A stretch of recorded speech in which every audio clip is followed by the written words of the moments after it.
Good morning, good morning, good morning. Good morning, everybody. Hello. Good morning from Atlanta, Georgia. When you jump on, please say hello in the comments. I made it. I am so excited to be here, and I'm so excited to be having this conversation with you this morning. So excited. So wait, I'm just going to see if I can share this live over to my business page. Hey everybody, good morning Blue. Good morning Donna Christina. Good morning. Good morning David Scott Michaud. Good morning. You guys, I made it to Real Talk Kim's Dream Conference. I am so excited to be here, and I am so excited to be on live with you this morning to talk to you about how I got here. Good morning, Sarah. Good morning, gorgeous girl.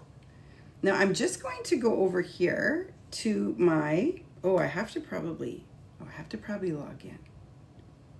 How's everybody doing this morning?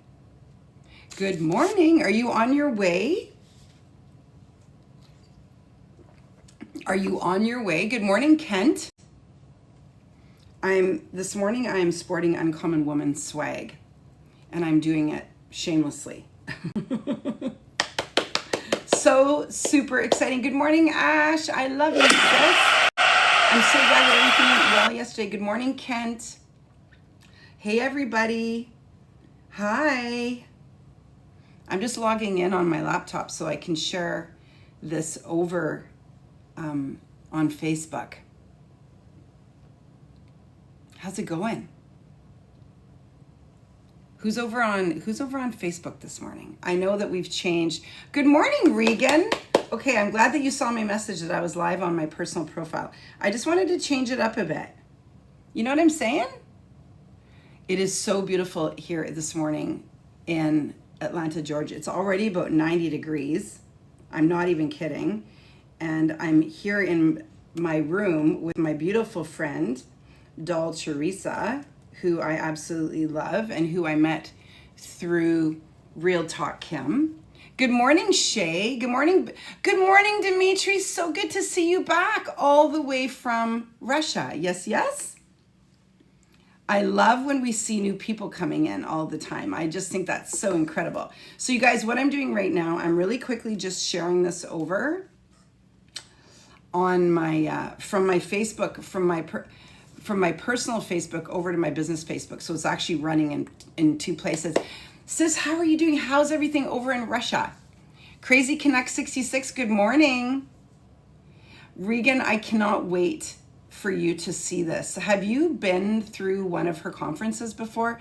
Let me tell you, I'm going to share my testimony about the power of this event, about how it's impacted my life, the things that have happened over the past year. So I just decided to have a jam sesh this morning.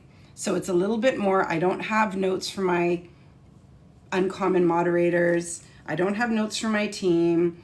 I just thought, you know what? I'm just gonna go live and just talk real talk about the impact. Good morning, Amy. Amy, are you here? Are you coming?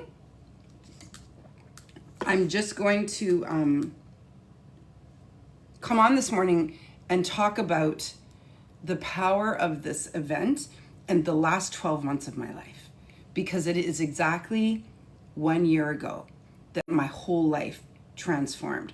And as so many of you know, I was not supposed to be here. I didn't think I would be coming, but then the tides turned and I was able to get myself here. And so as a result, I am now able to, okay, wait, I'm trying to figure out how to share this over to my business profile. Oh wait, I have to log in as my business profile. Okay, hang tight with me, everybody. I've got my coffee this morning. I do have my coffee. I do not have a candle, and I do not have Not with your dad. Okay, that's okay, sis. It's okay. You can watch virtually, right?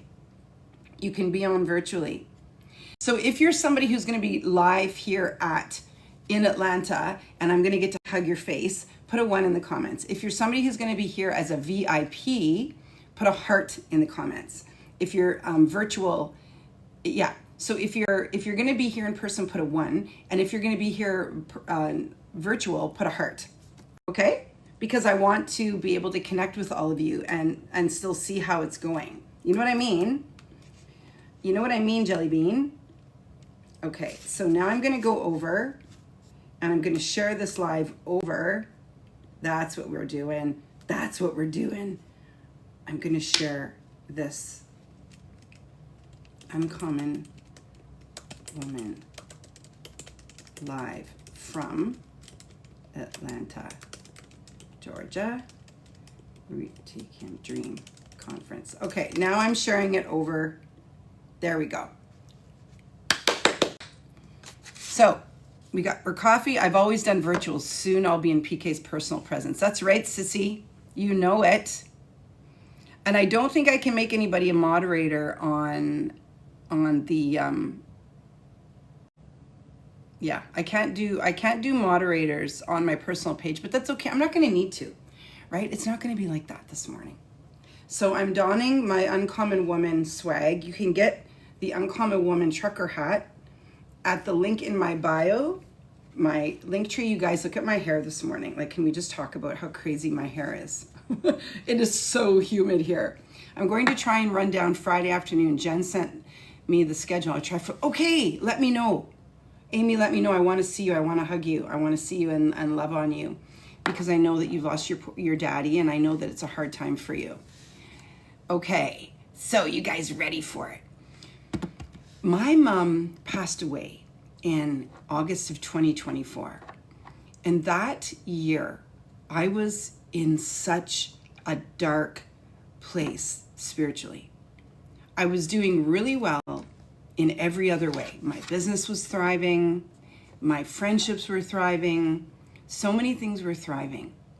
But what wasn't thriving was my spiritual life. I was afraid to lose my mom. And those of you who have lost a loved one, you know what I mean. When you know they're dying, it is so difficult to wrap your head around the idea that every day is a sacred, special day. And Amy, I know that you just went through this. All of a sudden, nothing else matters. All of a sudden, what you really want to do is just spend all of your time with that person, because that's all you got. And my mom had cancer. She had multiple myeloma, which is a terminal cancer. So there was no going back on that part. She did have some drugs that allowed it to be in remission for some time. So we were able to have extra time with her. But the year 2024 was really challenging for me spiritually. So that was the year that I dove into my faith. And I know that I've told this story before, but for some of you, good morning, Dr. James. Good morning, Crystal. Nope, sure won't be crazy this morning. No. So that year, I sat down with my mom and I said to her, how are you so calm? How are you so just certain and present in such a hard time? Because of course she's the one that's going through all the chemotherapy. She was the one that was going through the cancer. She was the one that was dying. And you guys will never forget what she said. And what she said changed my life. Have you ever had anybody say something to you that just hit you so hard and it just changed everything? Thank you for the heart TikTok. She said, it's my faith, sweetheart, my faith. I want to get hats made that say that. My faith, sweetheart, my faith. Wouldn't that be good? So I looked at her and I said, then I need more of that. And she didn't say, yeah, you do. She didn't start preaching to me. She just looked at me and smiled. It was my mother's faith that in the darkest hour allowed her to still find joy, allowed her to still feel deep love and gratitude for her life and for her family. She never got angry. She never got resentful. There were days where she was grumpy and tired, of course. But she never blamed it on anybody. She never got angry at God. Multiple myeloma is a terrible cancer. There's no cure. So when somebody says you have multiple myeloma, it's a death sentence. And all you're doing is buying time. And that was a really hard pill for all of us to swallow. But her grace and her faith in God in that time transformed my life. So it was right then and there that after 30 years of being absent from my faith, because I grew up in the church, tomorrow will be 4 years since my sweet mama went to heaven. Tomorrow, Ash, sending you so much love. I know that feeling. I, after 30 years, returned back to my faith. And it was such a powerful shift in my life in every single way. Every aspect of my life changed as a result of that decision. So if you are somebody who has been sitting in uncertainty, if you're somebody who has church hurt, if you're somebody who spent your childhood sitting in the pews of a church and then something happened and it changed your life and it moved you away from God, if you're somebody who was angry at God, or you simply just made different decisions and you didn't know how to go back, you didn't know the way back without maybe having your tail between your legs, which was me. You didn't want to be questioned. You didn't want to explain where you were. You didn't want to have to, confess to all these people your sins. You didn't want to explain that the people at your church weren't your kinds of people, or that maybe you just wanted to go and have some fun and pretend that faith wasn't a thing, which is probably more my story. I just wanted to go have fun. And my vision of being a Christian, of being a woman of God, didn't look fun. It didn't seem fun. It didn't seem like something that would be enjoyable. It meant that I was going to have to step away from everything that everybody else was doing. I'm just being super honest with you guys. I wanted to drink. I wanted to do all the fun things with my boyfriends and not have to worry about it. I didn't want to have any holds barred on my life. I just wanted to live the way I wanted to live. And it was easier for me to step away from faith than to try to navigate all of those things while also being a full-on God's girl. And so 30 years I stepped away from my faith. And that day, when I say step away, let me just make something clear. I grew up in a church. My parents planted a church. My parents built a church with their hands in the 60s. That was the church that I grew up in. Actually, that church is the church. Good morning, Kim Robbins.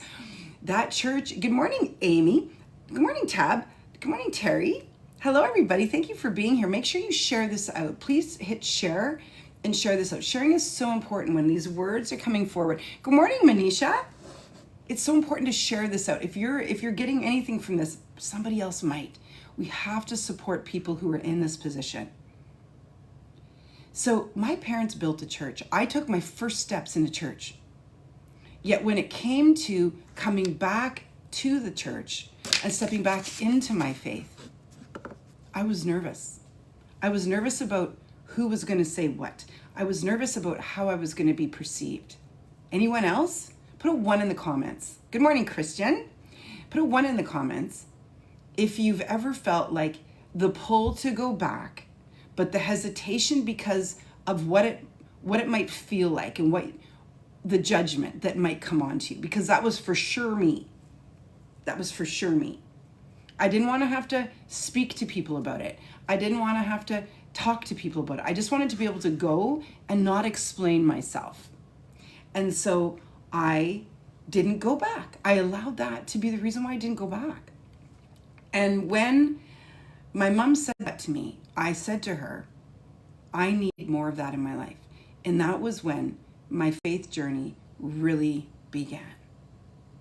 And as an adult, it is so different, right? Than when you're doing it as a child, because that's what you're supposed to do. Every Sunday morning, we got up, had breakfast, got ready for church, argued our way to church, because that's what families do. You get in the car and everybody fights because the kids want to sleep in. They don't want to go to church.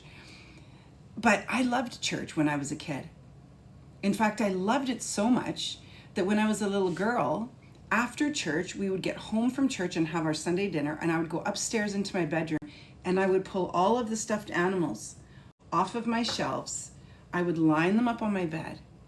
I would pull the little table, the bedside table, in front of the bed, and I would have saltine crackers and grape juice or some kind of juice, Kool-Aid, on my table, and I would preach and teach like my life depended on it to those little stuffies.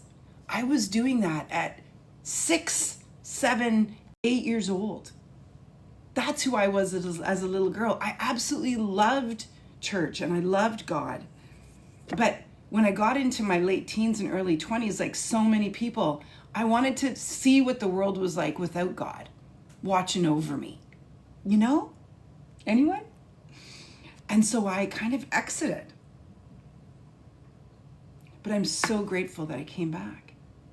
And how sad and tragic, but how common is it that it takes a tragedy, it takes something dark and painful for us to hit rock bottom and see that the rock at the bottom is God. RTK says that all the time, and I love that. And that's what happened to me. When my mom was dying, I needed somewhere to stand. My friends were trying to help, and they did a beautiful job of supporting me, but they couldn't bring me the peace that I needed. I went and had some counseling. It didn't bring me the peace that I needed. I read books on grief. I watched, I don't know how many podcasts, and had how many conversations with people. Nothing was working. There was nothing like the power of God. So I actually went searching for a new church community, and I was really clear about what I wanted. I wanted a place where I felt comfortable. I wanted a place that was young and vibrant. I wanted a place where there was a variety of people. I didn't want anything that reminded me of where I had come from. Not because the church that I grew up in was bad. You know what? I loved that church and I loved the people in it. And it was a huge part. Good morning, Juanita. And it was a huge part of my life. But I wanted something a little bit more liberal. I wanted something that was more in alignment with who I am today. And so I went searching and I found a community faith church. And it was a big cafe that I spent a lot of time in. That was a church that was also a cafe. And I remember walking in one day, and in the sanctuary, which is the church part, there were no pews. And I was like, this is weird, because looks like it's a church and there's a cafe in it. And I can feel the energy here, like there's something going on, but I don't know what it is. So I went up to the guy who was working at the cafe counter and I said, is this a church and a cafe? And he said, yeah, it is. And I said, I had no idea. I had no idea. And he said, well, actually the main purpose of our church, of this faith community, is to, and this is where I was bought in, is to feed the hungry, shelter those who need homes, love those who are on the outskirts of society, and provide a safe place for those who need sanctuary. And I said, I am all in. And I started going, and that is the faith community that I go to today. And that is the place where I reconnected with God during my mom's illness. And it was such a powerful shift for me. I started going to the Bible studies. I started going to church on Sunday. You guys, I started getting up early and getting dressed and going to church on Sunday. I hadn't done that in 30 years. Put in the comments the last time that you went. Like, give me the number of years it's been since you've been in a church.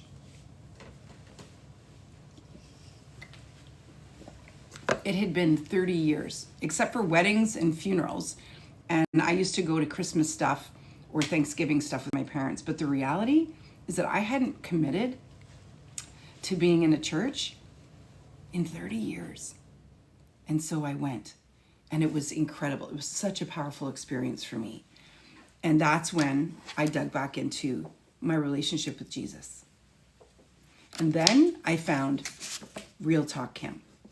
I found PK, Kim Jones, all the different names. And I don't even know how she came across my feed, but I started listening to her and I started watching her.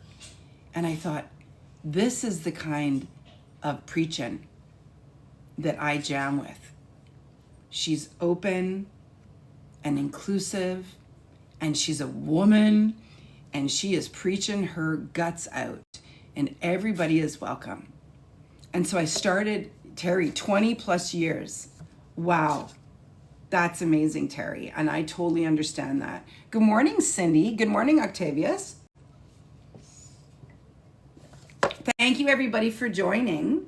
I love you. I love that you're here. And so I'm wearing my Uncommon Woman scarf this morning because it's a little bit cool. 30 plus, right. But God, exactly, Roxanne? That's exactly it. I know it's going to be amazing, Manisha. It's going to be amazing. And so I started watching her every single morning at 8 a.m. And I thought, holy crap, there's somebody out there who actually thinks the way that I think about faith. There's somebody out there who is my age, that aligns with my vision. She's a woman, so she can inject her woman perspective on the Bible and on faith. She's got this huge following of people who are all in the same boat. We left 5 minutes before you got to the hotel. Oh, hi. You're Sarah's husband, right? I bet you. Hi. So, hi, Kim Jones, other Kim Jones. We have a Canadian Kim Jones here. Amazing. Amazing. It's Doug, right? Doug. Is it Doug? I'm trying to remember. I've met so many people. Yes. See? Sarah and Doug are renewing their vows tonight, and I'm so excited to be here for that. That is going to be so, so beautiful. I cannot wait to see you gorgeous humans. So this is the power, you guys, this is the power of these events and these communities. I was at a coffee shop in January in Fayetteville, Georgia, and I was actually talking to the coffee shop owner about roasting my coffee for Crush Coffee in his roastery. So he and I are standing there talking. And then I went to the back to look at his coffee roaster because he has a Mill City coffee roaster, which happens to be the coffee roaster that we want to purchase for Crush Coffee. And by the way, go to Crush Coffee Co. and follow. You guys, we are going to bring Crush Coffee to the States in 2026. I swear we are going to have Crush Coffee across the border this year. And it is woman-owned, woman-employing, God-led, best coffee on the planet. I'm not even joking. Anyway, so go follow Crush Coffee on all the socials, okay? We're in a little bit of a pause because something big is happening. So if you don't see a post from recent, I think the last post I put up was a week or two ago. Just believe me when I tell you, go and like and follow Crush. Okay, anyway, shameless plug. So I'm standing in this coffee shop. This is also the part of my testimony because this is how God works in your life. When you decide, Denise, hi. Denise, hi. Okay, send me a message, Amy. Okay, so I'm standing in this coffee shop and I'm looking at a Mill City roaster that this guy has because this is the roaster that we're gonna buy for our roastery, for Crush. And I come back up to this front and this woman and her husband are standing at the counter paying. And she said, "Are you Romy?" And I said, "Yes." And she said, "I recognize you from PK's circle." She said, "I'm Sarah, and this is my husband, Doug."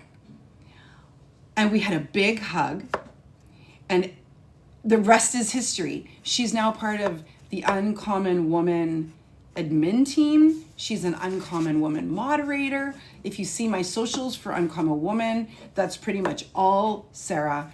Everybody needs a Sarah, and she has started a business, and she does social media for people who are building ministry and people who are doing God's work. So if you need somebody, I think it's Divine, what is it? Divine something. Put it in the comments again. I'm sorry, I always forget. Divine, not Divine Social, Divine Systems. Put it in the comments, Sarah. Anyway, go find her, Sarah Douglas, on social media. And she's doing such a beautiful job on my social media. And she and her husband are here in Atlanta, Georgia, and they're renewing their vows tonight. And I'm actually so excited and honored to witness that. System Divine. Thank you. So she and I met in a coffee shop. Hi, Wendy, because she recognized me. And so now she's not only a friend, she's a sister. I love her dearly. She does my social media. You guys, a year ago, none of this would be happening. None of my people on my team would be here. I wouldn't have this beautiful woman that is now my roommate. I'm here at the Crown Plaza, and I'm staying with Doll Teresa. And there's just like so much magic. You know, PK is a dear friend, and I love her, and she's completely transformed my life. I've started a ministry. All of this, all because my mom said, "My faith, sweetheart, my faith." And then one more thing happened. How does it work? When somebody speaks, I want to ask you this, because this is what I talk about every day on here. When somebody somebody is talking to you and says, you say to them, how do you move through this? Or how did you do this? Or how did you manage this? Or what have you done? And they give you an answer. What is your job after that? And this is not a trick question, but I hope that every single person on this live knows the answer. When somebody says, this is what I did, what is your job after that? You guys, come on.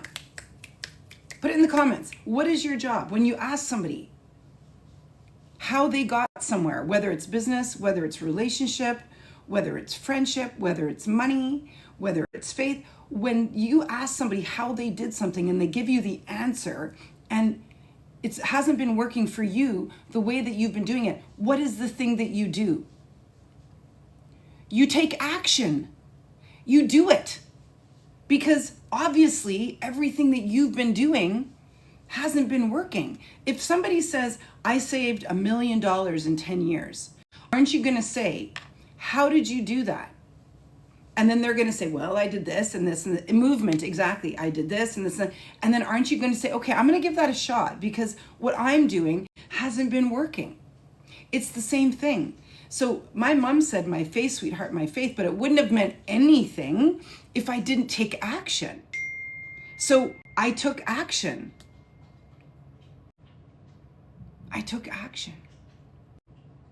And when you take action, you get results. Now, sometimes, exactly, do what they did, right? And so I took action. I went and I dove into faith community. And I started going to Change Your Process, exactly. I started going to Bible study every Friday or Thursday, I can't remember what day it was. And then I started leading the Bible study. I was taking action. And then I ran into PK online somehow, and I started watching her prayer calls every morning at 8 a.m. Eastern Standard, and I started taking action. I started doing the things that she had done and listening to what her path had been, because I was seeking a path. We don't have to reinvent the wheel when it comes to our faith, just like we don't have to reinvent the wheel when it comes to our business. I'm a business mentor. I work with women who are building businesses. When women come into my space and say, my business is stuck, or I want to grow my business, or I'm looking to expand, or I'm looking to rebrand, or I'm looking to rebuild, or I'm going to burn it all down and keep the foundation and start over. What did you do? I then share, and it's up to them to follow through. The problem is too many people ask for support, and if it's going to take work, if it's going to take resources, if it's going to take sacrifice, if it's going to take time, if it's going to take energy, they go, oh, I don't want that. I want the easy path. There is no easy path to God. There's no easy path to building a business. And there is no easy path to building healthy relationships. None. You have to do the work. You have to actually step in and say, okay, I'm in a new season. I want new. I want new friends. I want new energy. My heart's been broken, whether it's because somebody that you love died or because you're starting over and you've had to release things. I was just talking to Doll Teresa today about the untie the knot, don't cut the cord concept. And that concept is that sometimes when we've been living a certain way, sometimes when we've been doing things a certain way, and it doesn't feel good anymore, and this is the part of testimony that gets hard for people, is, you find that you want to go back to your faith. You find that you want to make changes. You find that the life that you used to live is no longer serving you. You can feel it. When you're drinking, you're not having fun anymore. When you're drinking, you're always fighting with your partner. You look around and you think, nothing in my life has changed. All these people are still drinking. All these people are still fighting. All these people still have marriages that are falling apart. And my clock is ticking and I realize I'm not even happy. But how do I get out of this? Because these are the people I've been surrounding myself with. So when we have these conversations, what's required is radical change. And radical change can be uncomfortable. And so that's why when people say, how did you build your business? How did you change your business? How did you start your business? Right? How did you leave this relationship? How did you leave abuse? How did you find somebody who's super aligned with who you are? How did you create this beautiful life? I say, you really want to know? Because it's not going to be the short path. It's not going to be the easy path. It's going to take time, energy, and resources. And you're going to have to commit. So put a 1 in the comments if you are ready to commit. You are ready to commit to a new way of living, a new way of thinking, a new way of doing your marriage. Listen, if you think that renewing your vows, if you think that having a nice date night, if you think that moving, if you think that starting over is easy, and that everything is going to be peachy keen moving forward, let me tell you, we all know how the devil works. New levels, new devils. Just about the time that your new relationship or your renewed marriage or your new job or your thriving business is doing awesome, the devil will come in and challenge you. And you're going to have to dig deeper. And here in Uncommon Woman, we have the symbol, which is the palm tree. And the palm tree is representative of a woman of God. She bends, but she doesn't break. And you will be in a storm. Your marriage will go through storms, many, many storms between now and the day you die. Your business is going to go through many, many storms between now and the day you die. Your children, you're going to watch your children go through storms. You're going to watch your partners and your parents. You're going to watch your friends. Your health is going to hit some kind of a storm at some point, whether it's break a leg or get diagnosed with something. You will go through a storm. And so the reason that we come onto these calls is because we are here to dig deeper, to shoot our roots out wider, and to build the resilience so that we're not surprised when the storm shows up. I laugh when people say, can you believe it? Just when everything was going amazing, boom, an obstacle was put in our way. And my answer is, of course it was. Because A, that's life, and you are not exempt from life rules. And B, the devil loves to challenge a good Christian woman. The devil loves a woman who's weak. So double down on your faith, 10 toes down. I'm here in Atlanta 1 year after being baptized by PK. 1 year after completely committing my life to God. And I'm back going, I cannot believe what's happened in the last year. Hey, Angel. I love you, sis. Where are you? I cannot believe the changes in my life. I started a ministry. We have the Uncommon Woman Sisterhood, which is a community of women of God. I basically burned down my old platform, rebranded it, and I've revived it as Uncommon Woman. And now we have two branches of Uncommon Woman. We have mentorship and we have ministry. And the women who come into my world are all women of God. My circle of friends has changed. I'm sitting here with beautiful doll Teresa and I'm going, what? I didn't even know her 6 months ago. She wasn't even in my orbit. So many of the people that I'm now close to, all of the people in my Uncommon Woman team, I didn't know them, or I just knew them, casually as acquaintances, or I knew their names, but God. The testimony here is that my life has never been more peaceful. My heart has never been more full. I've never been happier. I've never been more certain of who I am. But you guys, it's been a storm. So, I think about all of the examples in the Bible where God would send people on journeys, on pilgrimages to do his work. And he would say, there will be adversity. You will come up against a storm, and I will do this for you, but you have to stay faithful. There are so many examples where, Joshua led the Israelites across the river. And it was going to be hard. And he didn't think that he was designed for it. And he was scared. And God said, you just do what I'm asking you to do. And I'll take care of all of the challenges. I'll take care of all of the adversity. And I'll make sure that you make it across. But you have to be faithful. The one thing that he asks of us always and forever is that we have to be faithful. Because if we're not faithful,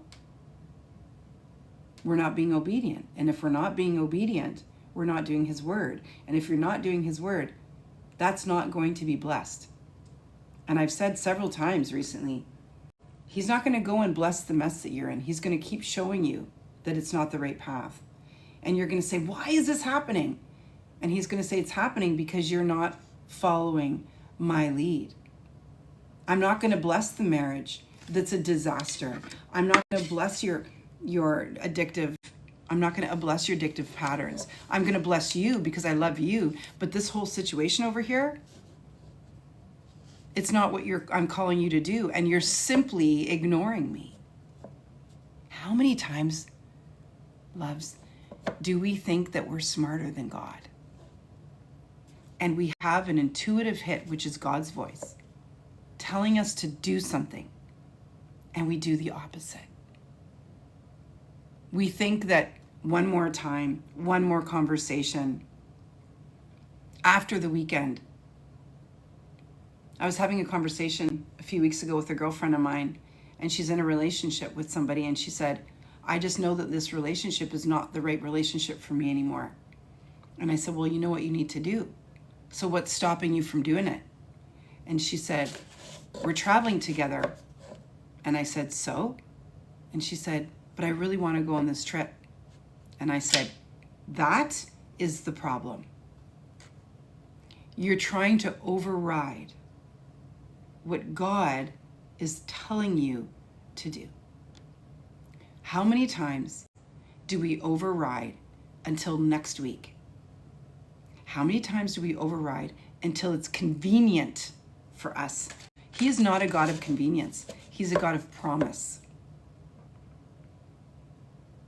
Do you think it was convenient for Jesus in the middle of his life at 33 years old? He was a baby. To give his life, to pick up the cross and walk, to pick up his mat and walk. Do you think it was convenient? Do you think it's what he wanted to do? Do you think it's what he got excited about? But he did it. We're going to be asked in this journey to do difficult things, and they're going to make us uncomfortable, and we're going to bleed out. But he's got us. That's the part. We're never strong enough. We'll never be strong enough to carry ourselves through the storms. All we have to do is walk into the storm in full faith that God's got us, and we can just let that part go. I've had some people here in my community go through some really challenging times recently. And I'm so proud of them because they keep saying, we're just praying and we're just giving it up to God because we know God's got a plan. And won't he do it? And he comes back around. And then we all say, hallelujah, because you actually let it go and stop trying to control it. And you let God take the lead because he knows what's right for us. And everything that he wants for us is greater than anything we could even possibly imagine. I think about the relationship that I'm in right now. So many of you know, if you've been watching my stories or if you've been following along, I'm in a new relationship. And believe me, he's not perfect and I'm not perfect. But when I sat down and made a list of everything that I wanted in a relationship and in a partner, I was very clear. And of course, then I looked at the list and I thought, there's no way I'm ever going to find this person. And then one day I get a little DM on my Facebook dating profile. And he said, I want to take you on a date, but I live 4.5 hours away. Would you come? And I said, any man who's going to drive that far to take me on a date? Absolutely. And I just left spending a week with him yesterday. He's greater, more beautiful, more sensitive, more kind, more loving than I could have ever imagined. He's not perfect, but neither am I. So thank goodness he's not. When we are obedient and when we wait for the right person, when we wait for the right situation, when we wait for what it is that God wants for us, it's better than we could have ever imagined. So what do you need to wait for? What's your testimony going to be? Because this is my testimony. So 1 year later, 1 year after being baptized, rebaptized. I was baptized as a teenager, but 1 year later, being rebaptized, having given my life to God, I have a brand new partner who's completely aligned with who I am. I have a ministry that I love. I have a team of incredible women around me who are supporting my ministry. I have a whole new friend group. My clients that I take on for my business mentorship are all women of God. I'm a close dear friend with my mentor, who at one point was just somebody that I saw on the internet. I'm here in Atlanta for the 3rd time at this beautiful conference. And I think to myself, how did this happen? Well, I'll tell you how it happened. It happened because I was obedient. And let me tell you, I've got a lot of work to do. Like, I'm here this weekend because I need to be here this weekend. You're that girl. Oh, I love you. Tall with dogs and a cool Jeep. Yeah, he takes her on boat rides and he's amazing. He's just a beautiful, beautiful, beautiful human. And he loves his toys. But I'm just blown away by how my life has changed in the last year. I'm unrecognizable to myself. So where do you want to be 12 months from now?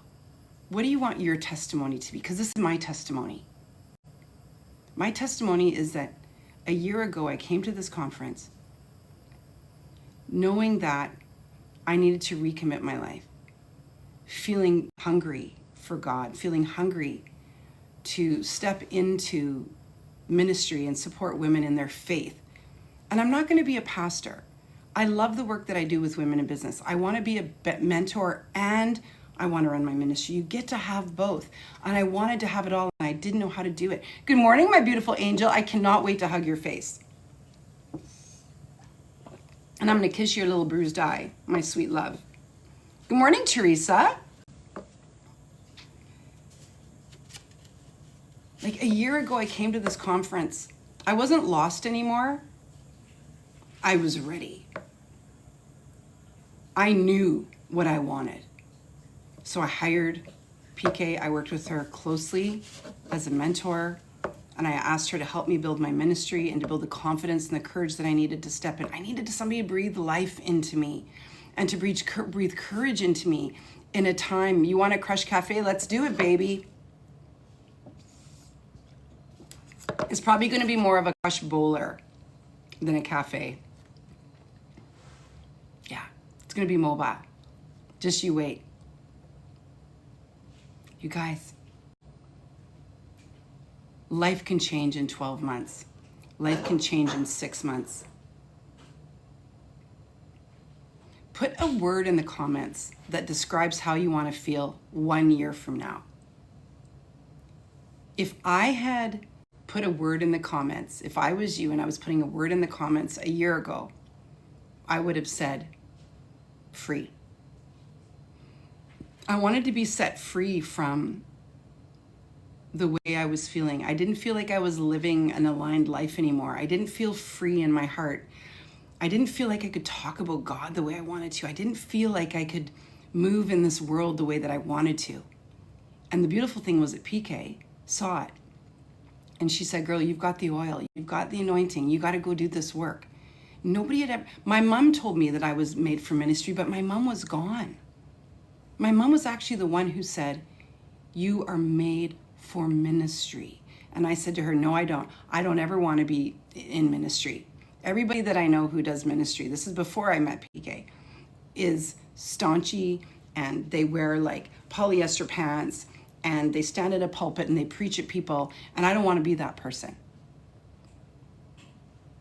My mom said, well, you're made for it. I don't know what it's going to look like, but you are. And then I met PK and she said, girl, you've got the oil. You go and do this work.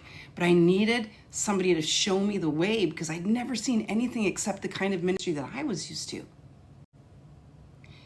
And then my voice was liberated and I felt free. Now freedom. Stuck, not stuck. Okay, stuck. You want freedom. You were stuck a year ago. Now you have freedom. Denise wants to feel victorious. Amy wants to feel success. Aw, I love that. You bless me more than you know. I love that so much. You guys, it's been a year since I've been going live. I've been doing these lives for a year. I was talking to Tom last night and I said to him, it's been 12 months of me going live. And I said, I don't know where I'm going with this next.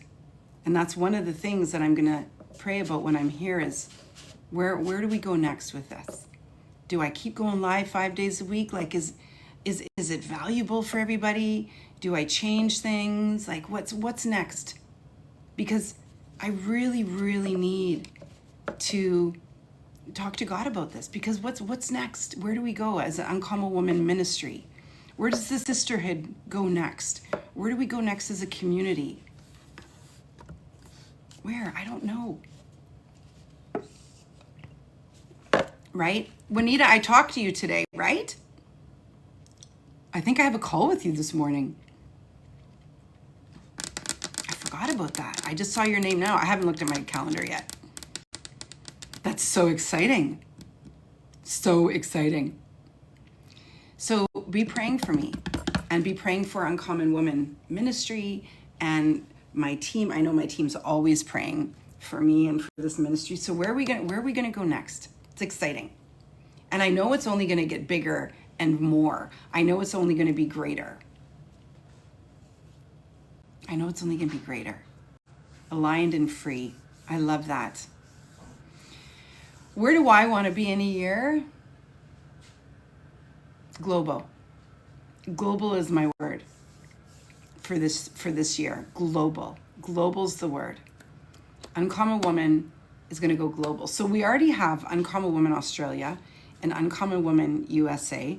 I'm looking for more regional directors in the USA, and I'm also looking for regional director in Canada, my first one. I know with my obedience in God, this unpredicted place I'm in is for purpose. Oh, absolutely, Denise. Yes, at 12. I am so excited, sis. So I'm working with Juanita. We have a call today. I'm so excited. Yeah, it's so good. So that's my testimony, you guys. So this is where I am. Uncommon Woman Ministry is beautiful. It's thriving. I'm growing. I'm finding my ministry voice. The Uncommon Woman Sisterhood is beautiful. The women who are in there are absolutely incredible. I'm here again for my 3rd conference. I have no idea what's in store. I love my man. I love my life. I have an incredible family. I have great friends. This is where I go next. So we're looking for Uncommon Woman Global. Maybe we need Uncommon Woman Russia. Absolutely we do, in fact. Oh, look at the Bible baddie over there. Wow. I'm looking at Teresa and she's amazing. She's got Bible baddie on her tank top. And I gave her an Uncommon Woman scarf and jacket and a gorgeous tank top. She's got all the things. Okay, crew. So for those of you who are on my team, who are here, we have to connect. And for those of you who aren't here, you are in our hearts. We have Shay and Ash who are not with us here at the conference. And I just want you guys to know that I love you so, so much. And we wish you were here. And next year, we're all going to be here. I know Angelique is coming. I don't know. She must be on her way because she's usually live with us. And we've got Sarah and we've got Angel and we've got everybody. Chris Foster's here. It's going to be amazing, right? I don't think I'm missing anybody. So thank you guys so much for joining this morning. I love you. I honor you. Stay in comments. Share this out to your community. And for those of you who are seeking sisterhood and friendship, the Uncommon Woman Sisterhood is where we dive in. It's where we meet and connect. And I come into that group twice a month and just pour in. That's where you get me personal. Live and in person is in that space. And see, the thing about social media, it's a one-way conversation. But in the Uncommon Woman Sisterhood, we have conversations and mentorship, and I pour into that community. So if you're interested, if you want to get in, if you're needing, if you're craving, if you're hungry for sisterhood and community and people who are growing on a path like yourself, who are on a journey, a faith journey, go to RomyMarlowe.com and join. Okay? Join the sisterhood. I gotta have a shower. Look at my hair. It's a whole situation. Picture of we'll definitely take pictures. Okay, I can't wait to see everybody. I love you. I honor you. Stay uncommon. Have a gorgeous day and get into the Uncommon Woman Sisterhood. For those of you who will be here, I'll see you in the hallways. Bye, guys. Love you. Thank you for joining. Thank you to my hosts. I love you. I love you, love you, love you. I need to get in the building. I was just in Minneapolis, Denise. I was just in Minneapolis. I actually fly back into Minneapolis to go home. True story. True story. Maybe we can connect. Okay, love you, everybody. Have an incredible day. Bye.